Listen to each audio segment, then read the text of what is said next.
এ যেন এলেন, দেখলেন এবং জয় করলেন। কথাগুলো মিলে গেছে ইন্ডিয়ান প্রিমিয়ার লিগে মোস্তাফিজুর রহমানের ক্ষেত্রে। এবারের আসরে বল হাতে দারুণ করেছেন কাটার মাস্টার। চেন্নাই সুপার কিংসের হয়ে খেলতে নেমে শুরুর ম্যাচে 4 উইকেট নিয়ে মাথায় তুলেছিলেন প্রথমবারের মতো পার্পল ক্যাপ।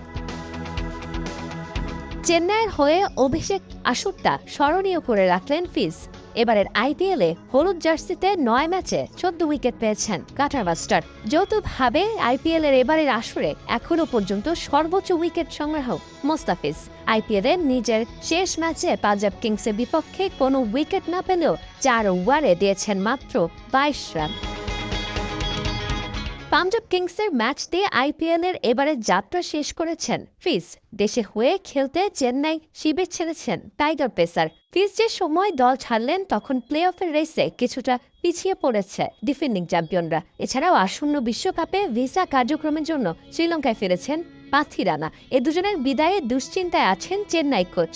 সব মিলিয়ে বোলিং ইউনিট নিয়ে আসরের মাঝপথে এসে বিপাকে সিএসকে। শ্রীলঙ্কান ছেলেরা ভিসার জন্য তাদের দেশে ফিরবে। আশা করি ওদের কাজটা দ্রুতই শেষ হবে এবং আমরা পরের ম্যাচে তাদের দলে পাব। তবে এই মুহূর্তে মোস্তাফিজকে দলে না পাওয়াটাই বেশি হতাশাজনক দলের জন্য।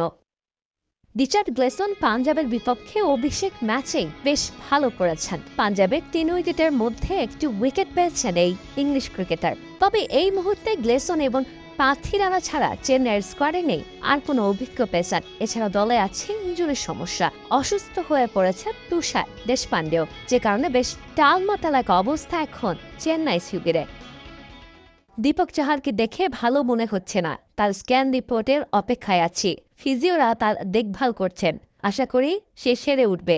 এদিকে তুষারের ঠান্ডা জ্বরের সমস্যা রয়েছে, তাই একাদশে কিছু পরিবর্তন আনতে হবে। গ্লেসন যদিও ভালো করছে, তবে ফিজ না থাকায় এই মুহূর্তে দল নিয়ে নতুন করে ভাবতে হচ্ছে।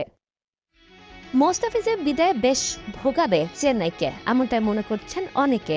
নতুন বলে এবং স্লাগ ওভারে দারুণ ছিলেন টাইগার পেসার। দলের প্রয়োজনে মোস্তাফিজকে ব্যবহার করে প্রায় প্রতি ম্যাচে সাফল্য পেয়েছে চেন্নাই। তবে এখন দেখার পালা ফিজের জায়গায় পেস ইউনিটের হাল ধরতে কাকে বেছে নেয় চেন্নাই সুপার কিংস।